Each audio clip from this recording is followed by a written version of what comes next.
बिस्मिल्लाहिर्रहमानिर्रहीम। अस्सलाम वालेकुम dear student. D academy channel में एक मरतबा फिर आपको खुशामदीद कहता हूँ। स्टूडेंट, आज मैंने लास्ट वीडियो बनाई थी fundamental concept of geometry chapter 11 के पार्ट 1 बनाया था। आज मैं पार्ट 2 उसी चैप्टर का पार्ट 2 बनाऊंगा, यानी पार्ट 2 वीडियो है ये। इसके अंदर हम जितनी भी एंगल से रिलेटेड डेफिनेशंस वगैरह हैं या एंगल को समझेंगे कि एंगल क्या चीज़ होता है, और उसकी सारी डेफिनेशंस पढ़ेंगे कि किस तरीके से एंगल कंस्ट्रक्ट होता है या एंगल कैसे बनता है और उसमें कैसे काम होता है।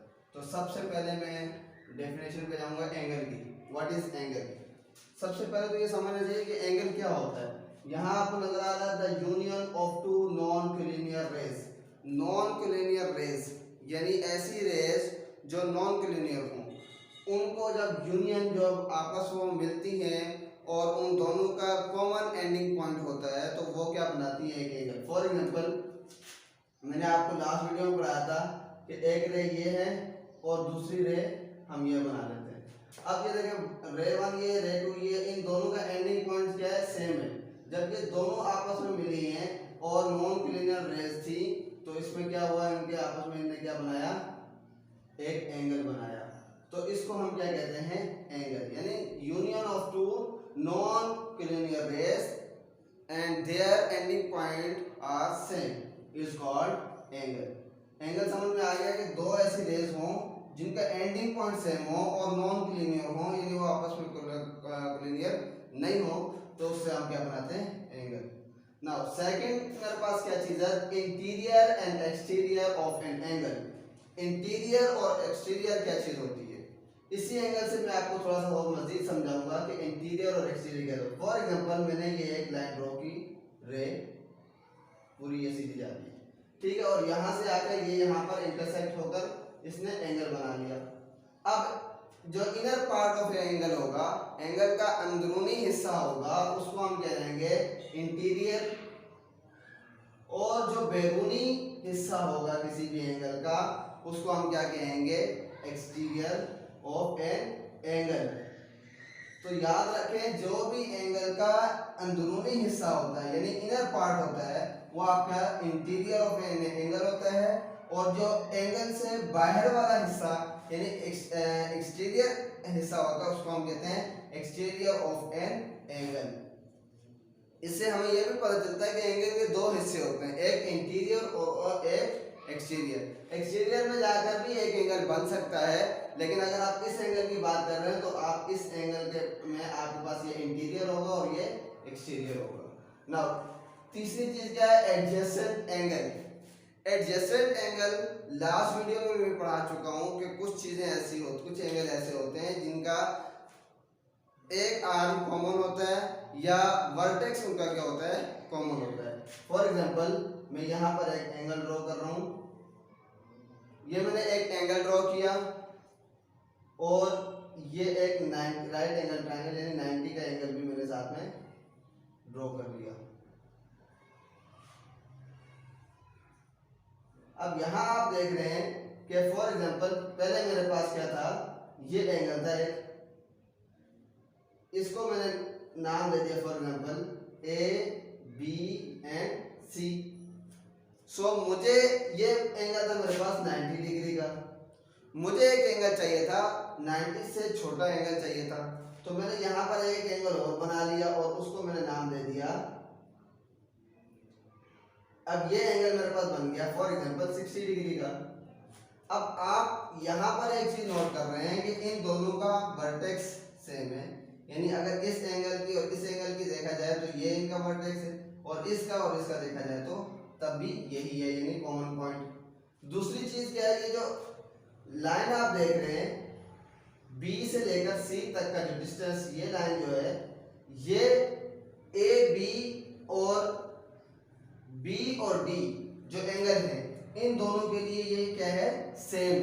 तो एडजेसेंट एंगल ये होता है कि जिसका एक हिस्सा सेम हो, ये या ये भी कॉमन, वर्टेक्स भी कॉमन है और आपके पास लाइन भी क्या है, इसकी एक कॉमन है। तो ये क्या है, एडजेसेंट एंगल, यानी ये इसी के साथ ही एडजस्ट हो रहा है, यानी बी सी जो लाइन है वो आपके पास ए बी सी और डी बी सी दोनों एंगल के लिए काम दे रही है। एंगल क्या चीज होती है, देखें, कॉम्प्लीमेंट्री एंगल ये है कि the sum of two angle is 90 degree is called complementary angle. For example मैंने लास्ट वीडियो में भी आपको बताया था कि दो एंगल मिलकर ही 90 डिग्री बनाते हैं। जैसे हम अगर राइट एंगल ट्रायंगल की बात करते हैं तो ये होता है 90 डिग्री का, ये है 90 डिग्री, सही है। अब हमें ऐसे दो एंगल चाहिए जो दोनों मिले और वो हमारे पास क्या बनाए आपस में। जैसे मैंने ये बनाया 60 का बनाया, तो ये दूसरा कितना होगा 30 होगा, तो ये आपस में क्या होंगे कॉम्प्लीमेंट्री एंगल। यानी ऐसे दो एंगल जो आपस में मिलकर 90 डिग्री बनाए, दोनों को सम किया जाए तो क्या है 90। फॉर एग्जांपल मैंने एक एंगल बनाया 30 डिग्री का और दूसरा एंगल मैंने बना दिया 60 डिग्री का। The sum of two angle is equal to 90 degree, this is called complementary angle. यानी कॉम्प्लीमेंट्री एंगल वो होंगे जो दोनों आपस में मिलकर 90 डिग्री बनाए, उसको हम क्या कहते हैं complementary angle. Now supplementary angle क्या चीज होती है? The sum of two angle is equal to 180 degree is called supplementary angle. यानी अगर दो एंगल सम करें और उससे हमारे पास आंसर आ जाए 180 डिग्री, कितना 180 डिग्री, तो इसको हम क्या कहेंगे सप्लीमेंट्री एंगल। फॉर एग्जांपल मेरे पास ये एक एंगल है और ये एंगल मेरे पास है 60 का, ठीक है। अब ये एंगल अगर मेरे पास 60 का है तो ये एंगल मेरे पास कितने का होना चाहिए 180 करने के लिए 120 का। सो इन दोनों एंगल्स को अगर हम सम करें तो टोटल मेरे पास कितना आ जाएगा, ये टोटल जो एंगल बनेगा वो मेरे पास बनेगा 180 का। सो ये आपस में दोनों क्या होंगे supplementary angle. The sum of two angle is equal to 180 is called supplementary angle and the sum of two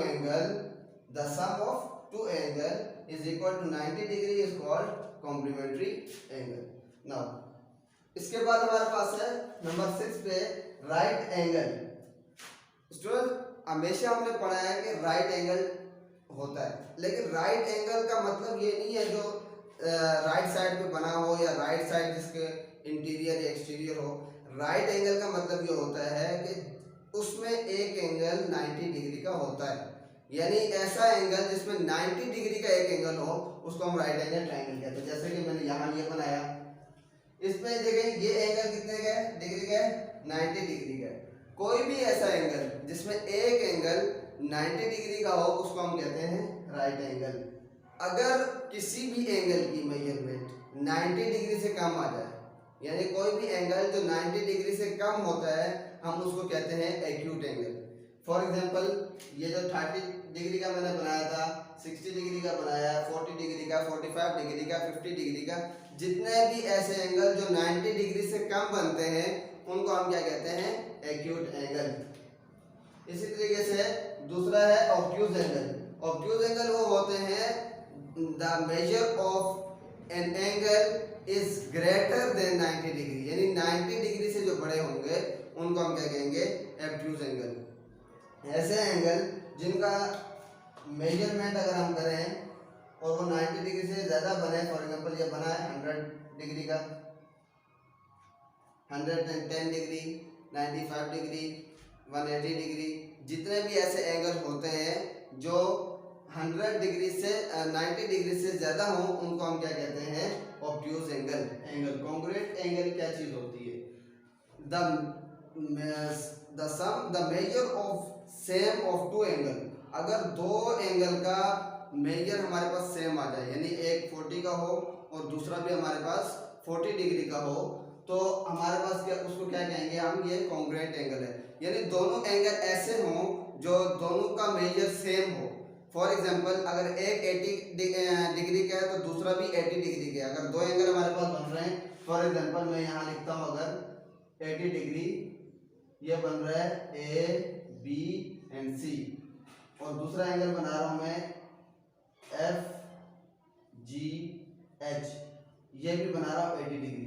तो मैं ये कह सकता हूँ कि measurement of angle A B C is congruent to measurement of angle F G H. यानी इसके लिए हम सिंबल कौन सा यूज करेंगे, इक्वल का साइन डालेंगे, ऊपर कॉन्ग्रुएंट का एंगल डाल देंगे, सिंबल डाल देंगे, तो इसको हम कहते हैं कॉन्ग्रुएंट। यानी इसका मतलब है कि ए बी सी और एफ जी एच दोनों एंगल आपस में क्या है, सेम है, यानी उनकी डिग्री मेजरमेंट जो उनकी है वो सेम है। उसके बाद क्या, vertically opposite angle. Vertically opposite angle क्या होते हैं, जब दो लाइन आपस में क्रॉस होती हैं और दोनों अपोजिट साइड में एंगल बनाती हैं। ये देख लें, जैसे ये एंगल, अब इनका क्या है, कॉमन आर्म है। अब क्या हो रहा है, ये दोनों आपस में इस तरफ भी एंगल बन रहा है और इस तरफ भी एंगल बन रहा है, और बन कैसे रहा है, वर्टिकली बन रहा है। तो हम क्या करेंगे कि इनको क्या कहेंगे, वर्टिकली अपोजिट एंगल। और लास्ट में हमारे पास है परपेंडिकुलर। परपेंडिकुलर ऐसा रे या लाइन सेगमेंट जिसमें एक एंगल 90 डिग्री का बने, तो हम उसको क्या कहते हैं, परपेंडिकुलर। फॉर एग्जांपल ये 90 डिग्री का बन रहा है, इसी तरीके से अगर हम ऐसे बनाएं तो ये 90 डिग्री का बन रहा है। जो लाइन आपको, लाइन या रे एक एंगल 90 डिग्री का बना के दे, उसको आप क्या कहेंगे, ये हमारे पास परपेंडिकुलर है। तो स्टूडेंट्स, ये था चैप्टर 11 की लास्ट कुछ टॉपिक्स जो बच गए थे वो मैंने इसमें क्लियर कर दिए हैं। और अगर इनमें कोई भी मसला हो, कोई चीज़ ऐसी हो जो आपको क्लियर ना हुई हो, तो आप मुझसे दोबारा पूछ सकते हैं। नेक्स्ट टाइम मैं आपको जब चैप्टर 12 पढ़ाऊंगा तो उसमें भी कुछ चीज़ें इससे रिलेटेड आएंगी, तो वो मैं आपको क्लियर कर दूंगा।